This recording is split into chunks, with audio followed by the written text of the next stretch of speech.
This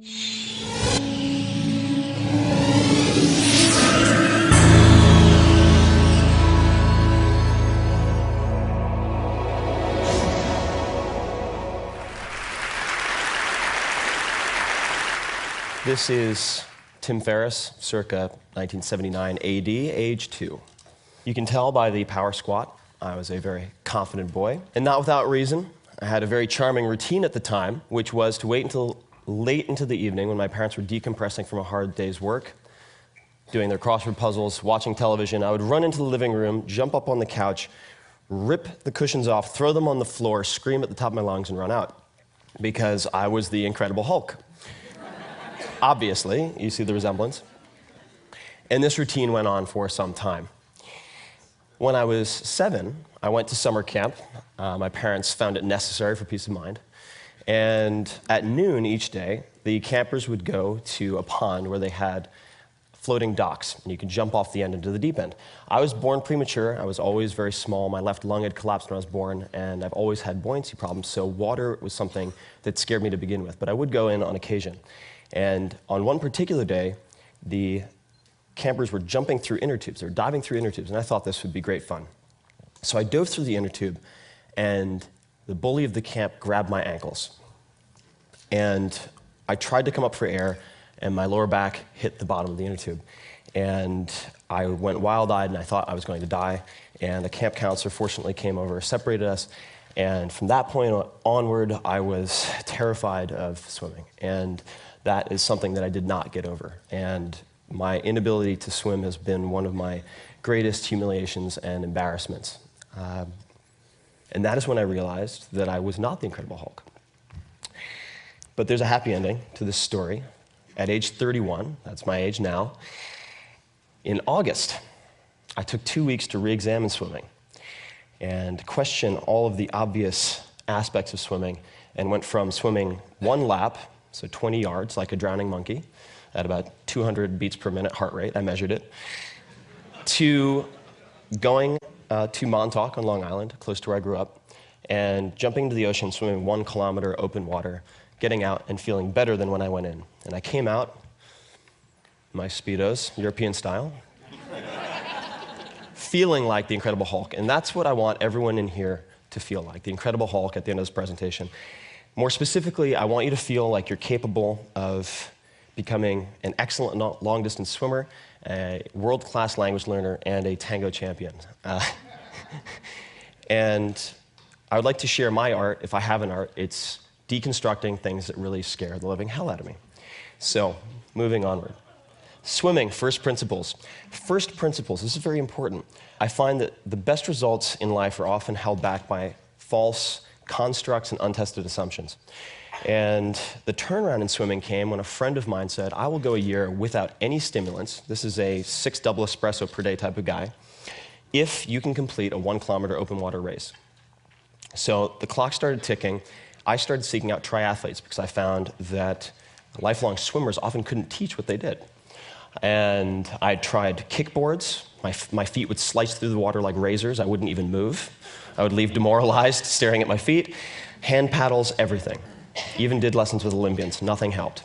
And then Chris Sacca, who's now a dear friend of mine, had completed an Ironman with 103-degree temperature, said, I have the answer to your prayers. And he introduced me to the work of a man named Terry Laughlin, who's the founder of Total Immersion Swimming, and that set me on the road to examining biomechanics.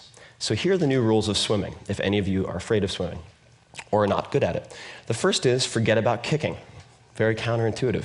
So it turns out that propulsion isn't really the problem. Kicking harder doesn't solve the problem because the average swimmer only transfers about 3% of their energy expenditure into forward motion. The problem is hydrodynamics. So what you want to focus on instead is allowing your lower body to draft behind your upper body, much like a small car behind a big car on the highway. And you do that by maintaining a horizontal body position. The only way you can do that is to not swim on top of the water. The body's denser than water. 95% of it would be, at least, submerged naturally. So you end up, number 3, not swimming in the case of freestyle on your stomach, as many people think, reaching on top of the water, but actually rotating from streamline right to streamline left, maintaining that fuselage position as long as possible. So let's look at some examples.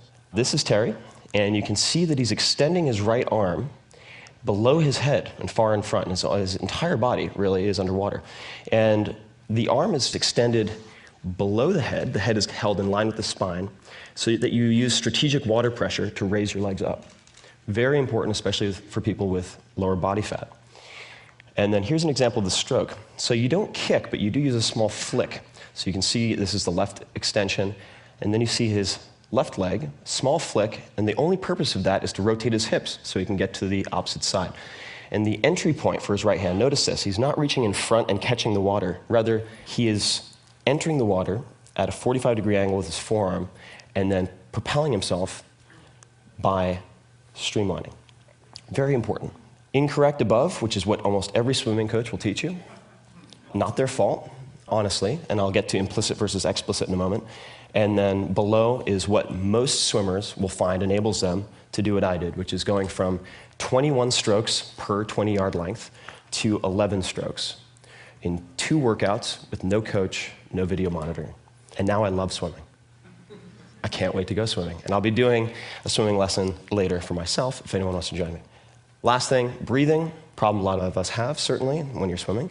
In freestyle, easiest way to remedy this is to turn with body roll and just to look at your recovery hand as it enters the water. And that will get you very far. And that's it. That's really all you need to know. Languages, material versus method. I, like many people, came to the conclusion that I was terrible at languages. I suffered through Spanish for junior high, first year of high school, and the sum total of my knowledge was pretty much, ¿Dónde está el baño? And I wouldn't even catch the response. Sad state of affairs. Then I transferred to a different school, sophomore year, and I had a choice of other languages. And most of my friends were taking Japanese, so I thought, why not punish myself? I'll do Japanese. 6 months later, I had the chance to go to Japan.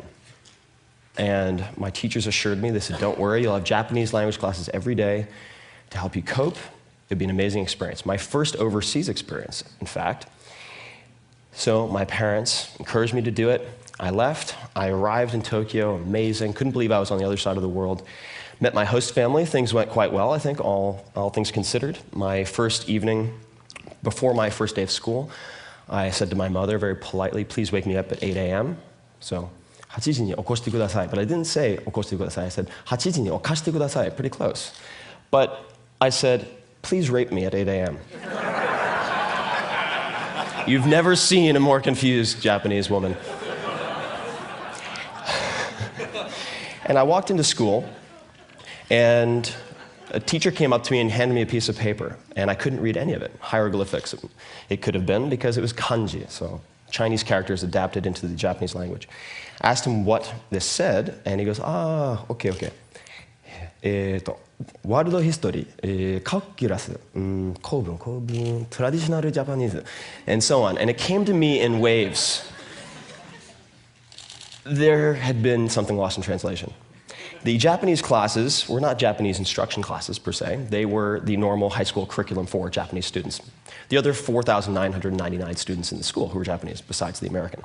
And that's pretty much my response. And that set me on this panic-driven search for the perfect language method. I tried everything. I went to Kinokuniya. I tried every possible book, every possible CD. Nothing worked until I found this. This is the Joyo Kanji Hyo. This is a tablet, rather, or a poster of the 1,945 common use characters as determined by the Ministry of Education in 1981. Many of the publications in Japan limit themselves to these characters to facilitate literacy. Some are required to. And this became my holy grail, my Rosetta Stone. And as soon as I focused on this material, I took off. And I ended up being able to read Asahi Shimbun, Asahi newspaper, about 6 months later, so a total of 11 months later, and went from Japanese 1 to Japanese 6. I ended up doing translation work at age 16 when I returned to the US. And have continued to apply this material over method approach to close to a dozen languages now, someone who was terrible at languages, and at any given time, speak, read, and write 5 or 6. And this brings us to the point, which is, it's oftentimes what you do, not how you do it, that is the determining factor. This is the difference between being effective, doing the right things, and being efficient, doing things well, whether or not they're important. And you can also do this with grammar. I came up with these 6 sentences after much experimentation. Having a native speaker allow you to deconstruct their grammar by translating these sentences into past, present, future. We'll show you subject, object, verb, placement of indirect, direct objects, gender, and so forth. From that point, you can then, if you want to acquire multiple languages, alternate them so there's no interference. And we can talk about that if anyone's interested. And now, I love languages. So ballroom dancing, implicit versus explicit. Very important. You might look at me and say, that guy must be a ballroom dancer. But no, you'd be wrong. Because my body is very poorly designed for most things, pretty well designed for lifting heavy rocks, perhaps. And I used to be much bigger, much more muscular, and so I ended up walking like this. I looked a lot like a orangutan, our close cousins, or the Incredible Hulk. Not very good for ballroom dancing. I found myself in Argentina in 2005, decided to watch a tango class, had no intention of participating. Went in, paid my 10 pesos, walked up, 10 women, 2 guys, usually a good ratio. The instructor says, you are participating. Immediately, death sweat. Fight or flight, fear sweat, because I tried ballroom dancing in college, stepped on the girl's foot with my heel, she screamed. I was so concerned with her perception of what I was doing that it exploded in my face, never to return to the ballroom dancing club. She comes up, and this was her approach to teaching. Okay, come on, grab me. Gorgeous assistant instructor. She was very pissed off that I had pulled her from her advanced practice. So I did my best, didn't know where to put my hands, and she pulled back, threw down her arms, put them on her hips, turned around and yelled across the room, this guy's built like a goddamn mountain of muscle, and he's grabbing me like a fucking Frenchman. Which I found encouraging. Everyone burst into laughter. I was humiliated. She came back. She goes, come on, I don't have all day. As someone who wrestled since age 8, I proceeded to crush her, of mice and men style. And she looked up and said, now that's better. So I bought a month's worth of classes. And proceeded to look at, I wanted to set competition, so I'd have a deadline. Parkinson's law, the complexity, perceived complexity of a task will expand to fill the time you allot it. So I had a very short deadline for a competition.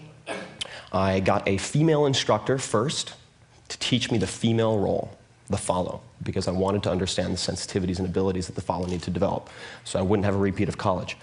And then I took an inventory of the characteristics, along with her, of the capabilities and elements of different dancers who had won championships. And then I interviewed these people, because they all taught in Buenos Aires, and I compared the 2 lists. And what you find is that there's explicitly expertise they recommended, certain training methods, and then there were implicit commonalities that none of them seemed to be practicing. Now, the protectionism of Argentine dance teachers aside, I found this very interesting. So I decided to focus on 3 of those commonalities. Long steps, so a lot of milongueros, the tango dancers, will use very short steps, and I found that longer steps were much more elegant, so you can have, and you can do it in a very small space, in fact. Secondly, different types of pivots. Thirdly, variation in tempo. These seem to be the 3 areas that I could exploit to compete if I wanted to compete against people who've been practicing for 20 to 30 years. That photo is of the semifinals of the Buenos Aires Championships 4 months later. Then 1 month later, went to the World Championships, made it to the semifinal, and then set a world record following that 2 weeks later. I want you to see part of what I practiced. And I'm going to jump forward here. But this is the instructor that Alicia and I chose for the male lead. His name is Gabriel Misé, one of the most elegant dancers of his generation, known for his long steps and his tempo changes and his pivots. Alicia, in her own right, very famous. So I think you'll agree they look quite good together. Now, what I like about this video is it's actually a video of the first time they ever danced together because of his lead. He had a strong lead. And he didn't lead with his chest, which requires you lean forward. I couldn't develop the attributes in my toes, the strength in my feet to do that. So he uses a lead that focuses on his shoulder girdle and his arm. So he can lift the woman to break her, for example, as just one benefit of that. So then we broke it down. This would be an example of one pivot. This is a back step pivot. There are many different types. and I have hundreds of hours of footage, all categorized, much like George Carlin categorized his comedy. So using my arch nemesis, Spanish, no less, to learn tango. So fear is your friend. Fear is an indicator. Sometimes it shows you what you shouldn't do. More often than not, it shows you exactly what you should do. And the best results that I've had in life, the most enjoyable times, have all been from asking a simple question: what's the worst that can happen? Especially with fears that you gained when you were a child. Take the analytical frameworks, the capabilities you have, apply them to old fears, apply them to very big dreams. And when I think of what I fear now, it's very simple. When I imagine my life, what my life would have been like, without the educational opportunities that I had, it makes me wonder. And I've spent the last 2 years trying to deconstruct the American public school system to either fix it or replace it, and have done experiments with about 50,000 students thus far, built, I'd say, about a half dozen schools with my readers at this point. And if any of you are interested in that, I would love to speak with you. I know nothing, I'm a beginner, but I ask a lot of questions, and I would love your advice.